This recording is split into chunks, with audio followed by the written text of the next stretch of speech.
উম্মতকে এতটুকু ভালোবাসছেন, তিনটা সূরা দিবেন কোরআনের ভিতরে। সবচেয়ে ছোট সূরা তিনটা। কয়টা? কয়টা? ওয়াল আসরি, ইন্না আতাইনা, কুল হুয়াল্লাহ। শুধু ছোট না, আবার সহজও দিবেন। এর চেয়ে সহজ কোন সূরাও নাই কোরআনে।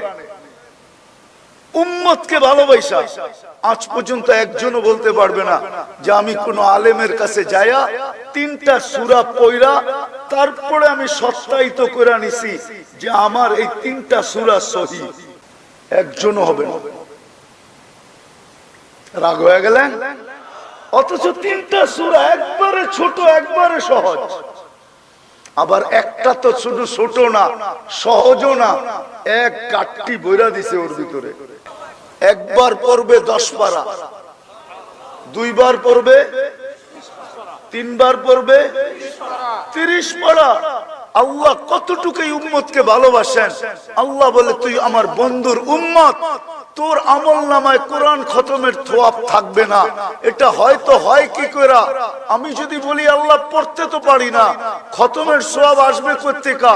আল্লাহ বলে এই জন্য তো সূরা ইখলাস দিলাম, তুই 3 বার পড়বি, এক খতম আমলনামায়, এক খতম কোরআনের সওয়াব হবে।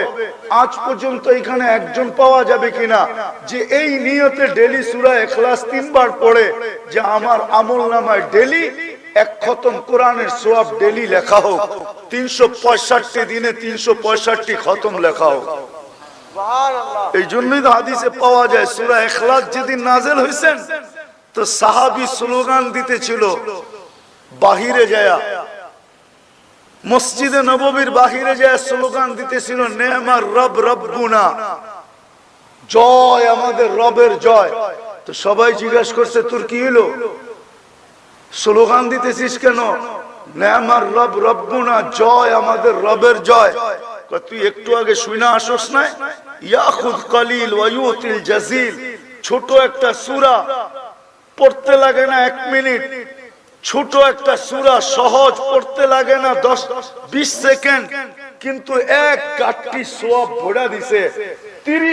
10 পারা কোরআনের সওয়াব ভরা দিছে। তো আমি আল্লাহর নামে স্লোগান দিব না তো কার নামে দিব? মেরে দোস্ত, ডেলি আল্লাহ 5 বার ডাকে, জান্নাতের চাবি দিতে ডাকে, কথা বলতে ডাকে। কয়জন আসে? একটু চিন্তা করি না, এটা তো আল্লাহরই দেওয়া, চলে তো ওনার কাছেই যাব, ফাঁকি তো দেওয়া যাবে না।